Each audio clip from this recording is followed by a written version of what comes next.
equipment. So it's not such a far cry for him to make that argument.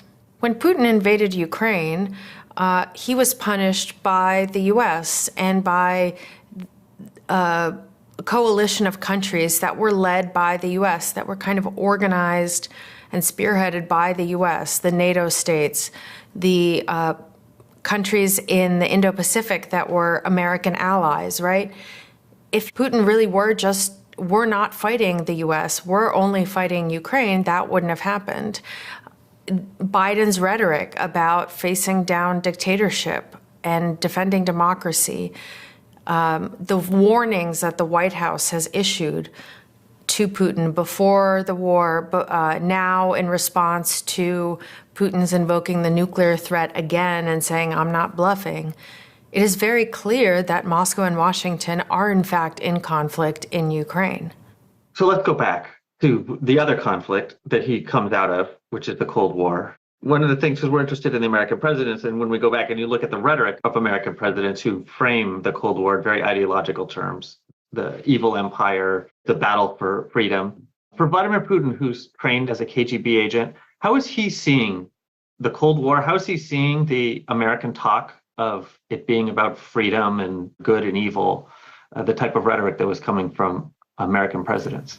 I think Vladimir Putin sees American talk of human rights, democracy, freedom as a cynical fig leaf, something that the U.S. uses to cover itself as it cynically pursues its interests across the globe, as it pushes its agenda across the globe, much the same way that Moscow, when it was first the capital of the Soviet Union, and then Russia did across the globe, invoked the cause of socialism in pursuing its geopolitical interests.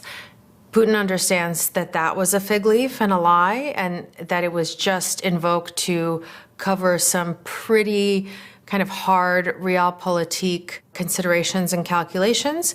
And there's a lot of projection happening, much as there is on the American side. There's a lot of projection happening in Putin's mind that if we were doing this, the Americans must be doing this too. And all of this stuff about democracy, freedom, human rights is just a veneer, is just a facade to make this kind of these cold, cynical calculations more palatable to people around the globe and to the American public.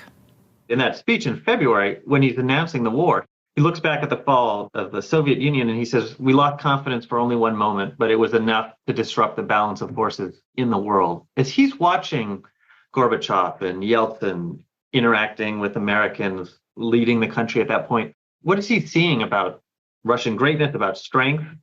How is he perceiving Yeltsin and Gorbachev? I think he sees them as two different men. I think Gorbachev he perceives as a weak and naive man who pursued the wrong reforms.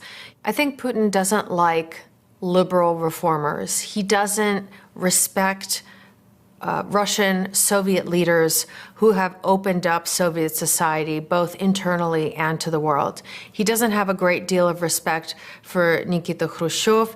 He has nothing but contempt for Mikhail Gorbachev. In fact, he didn't go to his funeral when he died just recently. He heaps scorn on Khrushchev.